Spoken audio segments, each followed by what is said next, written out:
السلام علیکم ورحمۃ اللہ وبرکاتہ۔ بسم اللہ والحمد للہ والصلاة والسلام علی رسول اللہ وعلی آلہ وصحبہ ومن والاه اما بعد۔ محترم حضرات و خواتین، آئیے آج قرآن مجید میں سے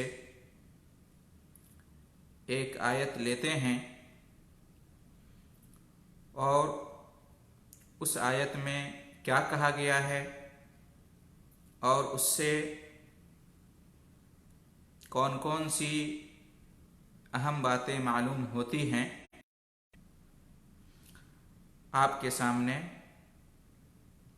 بیان کرتے ہیں۔ سورہ بینہ آیت نمبر 5 میں اللہ تبارک و تعالی کا ارشاد ہے، وَمَا أُمِرُوا إِلَّا لِيَعْبُدُوا اللَّهَ مُخْلِصِينَ لَهُ الدِّينَ حُنَفَاءَ وَيُقِيمُوا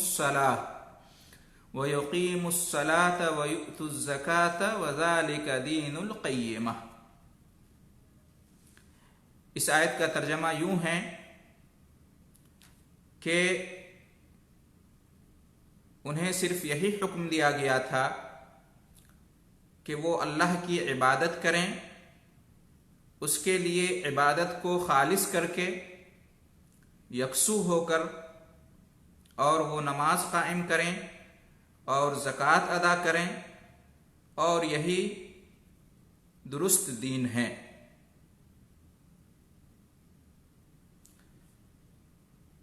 اس آیت میں اہل کتاب یعنی یہود و نصارہ کے بارے میں یہ کہا گیا ہے کہ ایمان والوں کی طرح، مسلمانوں کی طرح یہی حکم دیا گیا تھا کہ وہ خالص اللہ کی عبادت کریں، یکسو ہو کر، یعنی شرک سے توحید کی طرف مائل ہو کر، اور نماز قائم کریں اور زکوٰۃ ادا کریں، اور اس کو یعنی خالص اللہ کی عبادت کرنے کو، یکسو ہو کر، اور نماز قائم کرنے کو اور زکوٰۃ ادا کرنے کو درست دین، صحیح دین اور سچا دین کہا گیا ہے۔ آئیے جانتے ہیں کہ اس آیت سے ہمیں کیا کیا باتیں معلوم ہوتی ہیں۔ نمبر 1، بات یہ معلوم ہوتی ہے کہ اہل کتاب یعنی یہود و نصارہ کو بھی وہی حکم دیا گیا تھا جو ہم مسلمانوں کو، ایمان والوں کو حکم دیا گیا، یعنی توحید کا، نماز قائم کرنے کا اور زکوٰۃ ادا کرنے کا۔ اس سے یہ معلوم ہوتا ہے کہ ہمارا، ان کا اور تمام لوگوں کا جن کی طرف اللہ تبارک و تعالیٰ نے اپنے نبیوں اور رسولوں کو مبعوث فرمایا، سب کا، تمام انبیاء و رسل کا، اور صحیح معنوں میں ان کے ماننے والوں کا، تمام لوگوں کا کی طرف سے بھیجا ہوا ایک ہی دین ہے، اور وہ دین ہے دین اسلام، دین توحید، جس کا یہ پیغام ہے کہ اللہ کی عبادت کی جائے اور خالص اس کی عبادت کی جائے، اس کے ساتھ کسی کو شریک نہ کیا جائے، اور اس کی اہم ترین عبادت ایک نماز قائم کی جائے اور دوسری اہم ترین عبادت زکوٰۃ ادا کی جائے۔ گویا کہ اللہ تبارک و تعالی نے پوری دنیا انسانیت کے لیے ایک ہی دین اس دنیا میں بھیجا اور نازل کیا ہے، اور وہ دین اسلام ہے، دین توحید۔ تمام انبیاء و رسل کا یہی دین تھا، تمام کتابیں جو اللہ تبارک و تعالیٰ کی طرف سے نازل کی گئیں ان میں یہی پیغام تھا۔ چنانچہ یہاں اللہ تبارک و تعالیٰ نے اہل کتاب یہود و نصارہ کا ذکر کیا کہ ان کو بھی یہی حکم دیا گیا تھا۔ گویا کہ موسیٰ علیہ السلام اور ان پر نازل ہونے والی کتاب توریت، ان کی یہی تعلیم تھی، یہی پیغام تھا۔ عیسیٰ علیہ السلام اور ان پر نازل ہونے والی کتاب انجیل، اس کی بھی یہی تعلیم تھی اور یہی پیغام تھا۔ لہٰذا اہل کتاب کو، یہود و نصارہ کو چاہیے تھا کہ وہ آخری نبی اور رسول محمد صلی اللہ علیہ وسلم کے مبعوث ہونے پر اور آخری آسمانی ہدایت کی کتاب قرآن مجید کے نازل ہونے پر ایمان لے آتے، دین اسلام قبول کر لیتے، اور اللہ تعالی اور یوم آخرت پر ایمان رکھنے کے ساتھ ساتھ اور دیگر انبیاء و رسل پر اور دیگر آسمانی کتابوں پر ایمان رکھنے کے ساتھ ساتھ وہ آخری نبی اور رسول محمد صلی اللہ علیہ وسلم پر بھی ایمان لاتے اور آخری آسمانی ہدایت کی کتاب قرآن مجید پر بھی ایمان لاتے۔ لیکن انہوں نے ایسا نہیں کیا، ان میں سے کچھ ایمان لائے اور کچھ ایمان نہیں لائے۔ تو ایک بات اس سے یہ معلوم ہوئی۔ دوسری بات اس سے یہ معلوم ہوتی ہے کہ تمام دنیائے انسانیت کے پیدا کیے جانے کا، تمام لوگوں کے وجود میں آنے کا ایک ہی مقصد ہے، اور وہ ہے اللہ تبارک و تعالیٰ کی خالص عبادت کرنا اور اس کے ساتھ کسی کو شریک نہ کرنا، اللہ تعالیٰ کی وحدانیت کا اقرار کرنا، اللہ تعالیٰ کے لیے توحید کا اقرار کرنا، اس کی ربوبیت میں، اس کی الوہیت میں اور اس کے اسماء و صفات میں، اور پھر اس کا جو تقاضا ہے عبادت کرنا اور اللہ تعالیٰ کی اطاعت اور بندگی کرنا، یہی مقصد ہے تمام لوگوں کے پیدا کیے جانے کا، اور اس لیے تمام لوگوں کو یہی حکم دیا گیا، تمام اولین اور آخرین کو اللہ تبارک و تعالیٰ نے یہی حکم دیا تھا۔ اس سے یہ بات بھی معلوم ہوتی ہے۔ اسی طریقے سے اس آیت سے یہ بھی معلوم ہوتا ہے کہ توحید ہی دین کی اساس، اصل ہے، بنیاد ہے، اور دین کی احکامات، تمام عبادات، تمام اعمال صالحہ، یہاں تک کہ اخلاق و سلوک بھی، ساری کی ساری چیزیں جو ہیں ان کی بنیاد توحید ہے، توحید پر قائم ہیں۔ اگر توحید ہے تو دیگر عبادات اور اعمال صالحہ اور اخلاق و سلوک انسان کے لیے فائدہ مند ہیں۔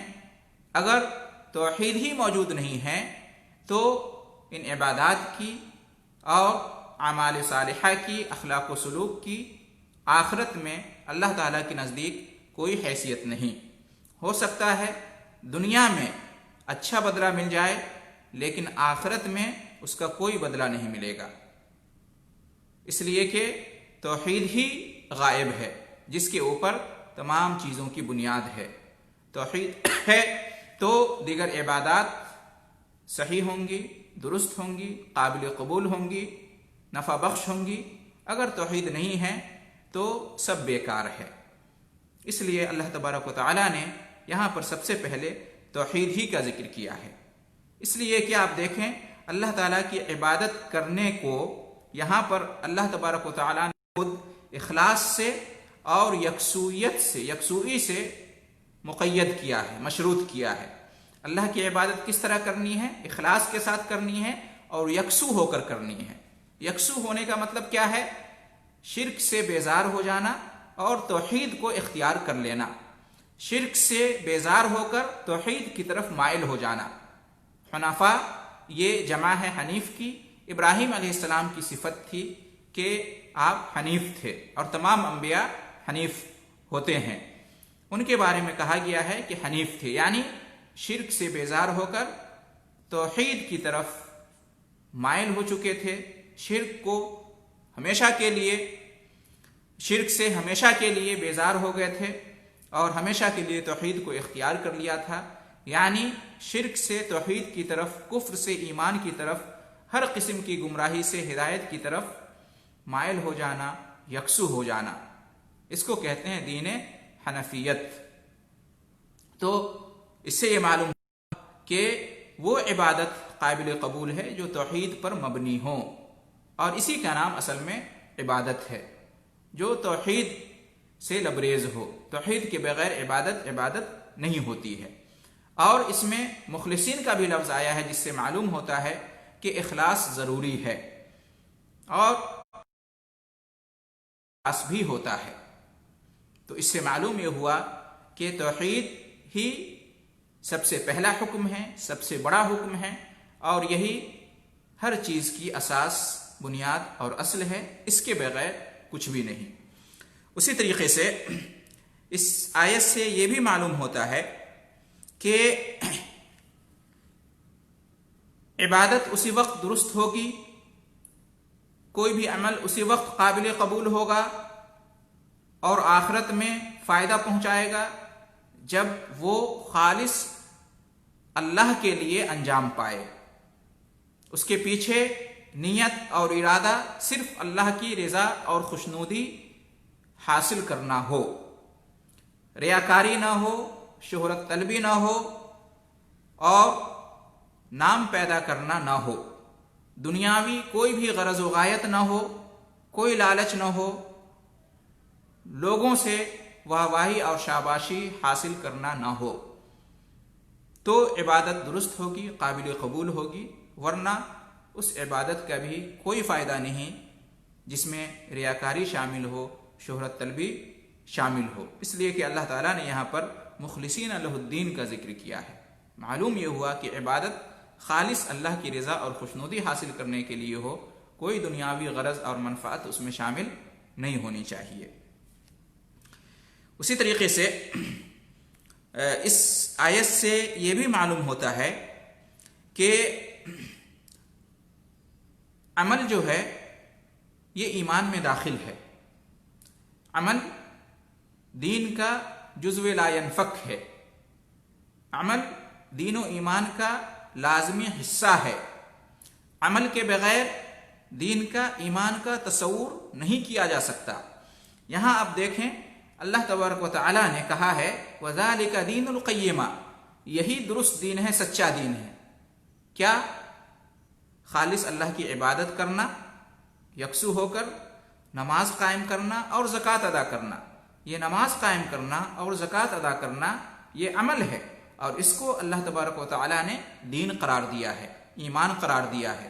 اس سے معلوم ہوتا ہے کہ عمل ایمان میں داخل ہے، عمل ایمان کا حصہ ہے، عمل ایمان میں سے ہے، بغیر عمل کے ایمان نہیں ہو سکتا۔ اس لیے اہل سنت والجماعت کا اور سلف صالحین کا ایمان کے بارے میں یہ عقیدہ اور منہج ہے کہ ایمان کا مطلب ہوتا ہے دل سے تصدیق کرنا، دل سے تسلیم کرنا، دل سے ماننا، دل سے اعتقاد رکھنا، عقیدہ رکھنا، اور زبان سے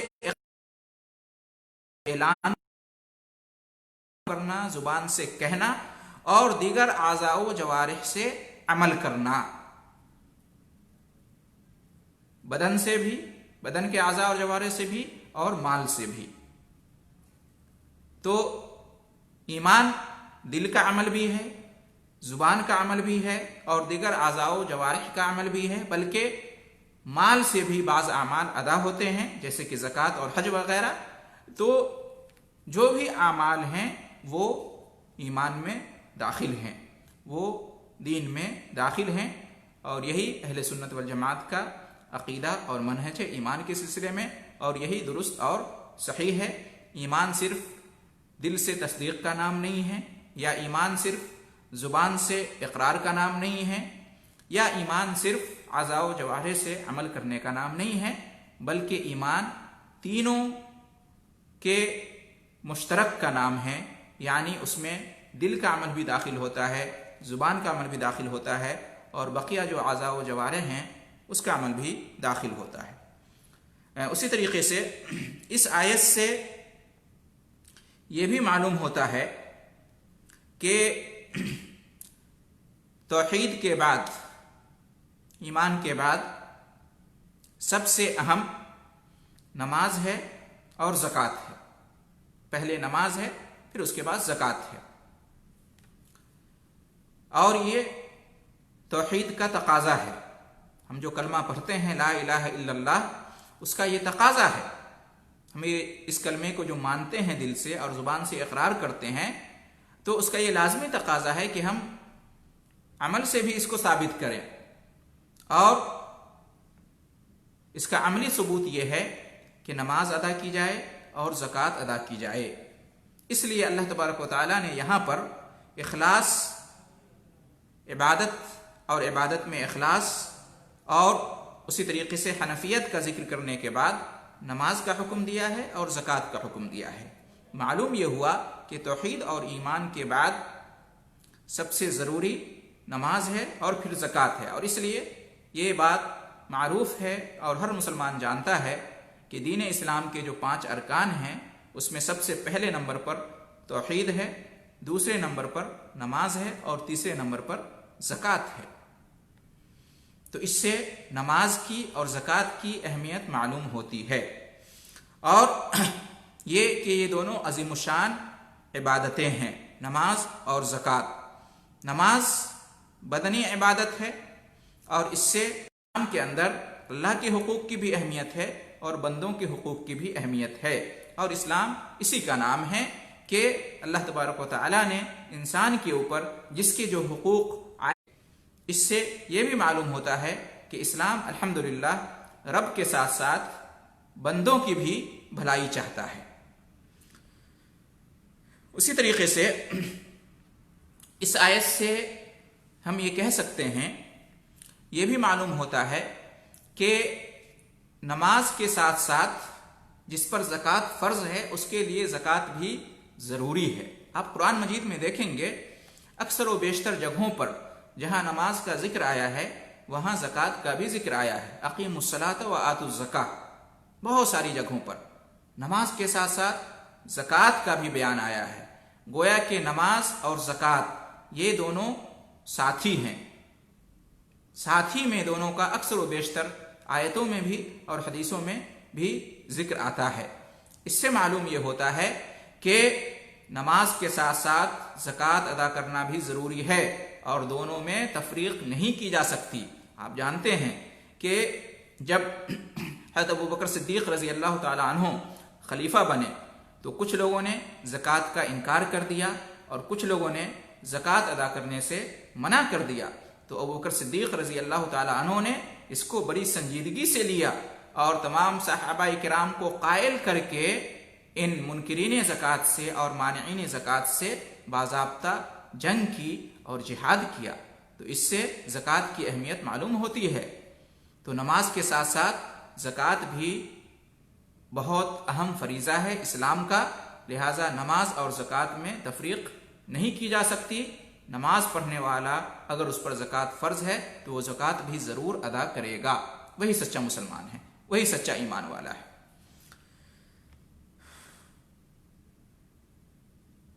تو محترم حضرات، اس سے یہ چند اہم باتیں اس آیت سے معلوم ہوتی ہیں جو اختصار کے ساتھ میں نے مناسب آپ حضرات و خواتین کی خدمت میں انہیں پیش کر دیا جائے۔ امید ہے کہ بہت حد تک اس آیت میں جو تعلیمات ہیں اور اس آیت کے جو پیغامات ہیں ہمارے لیے اور پوری دنیا انسانیت کے لیے وہ واضح ہو گئے ہوں گے۔ اللہ تبارک و تعالیٰ سے دعا ہے کہ وہ ہمیں، آپ کو، تمام مسلمانوں کو، بلکہ دنیا کے تمام انسانوں کو اس آیت پر اور اس آیت میں جو احکام آئے ہیں اس پر عمل کرنے کی اور اس سے پہلے اس پر ایمان رکھنے کی توفیق عطا فرمائے۔ اللہ تبارک و تعالی ہمیں توحید پر قائم رکھے، نماز کا پابند بنائے، اور اسی طریقے سے زکوٰۃ اگر فرض ہے تو اس کی ادائیگی کی بھی پابندی کے ساتھ اللہ رب العالمین ہمیں توفیق عطا فرمائے۔ اور یہی سچا دین ہے، یہی درست دین ہے۔ اللہ تبارک و تعالی جب تک ہمیں زندہ رکھے اسی پر قائم رکھے، اور جب ہمارا خاتمہ ہو تو اسی پر خاتمہ ہو۔ اللہ تعالی ہمیں حسن خاتمہ عطا فرمائے۔ اللہ تبارک و تعالی ہمیں اس آیت اور اس آیت پر عمل کرنے کی برکتوں سے دنیا میں بھی نوازے، اور اس کی سعادتوں سے آخرت میں بھی اللہ رب العالمین ہمیں ہمکنار کرے، آمین۔ وآخر دعوانا ان الحمد للہ رب العالمین، وجزاکم اللہ خیر الجزاء۔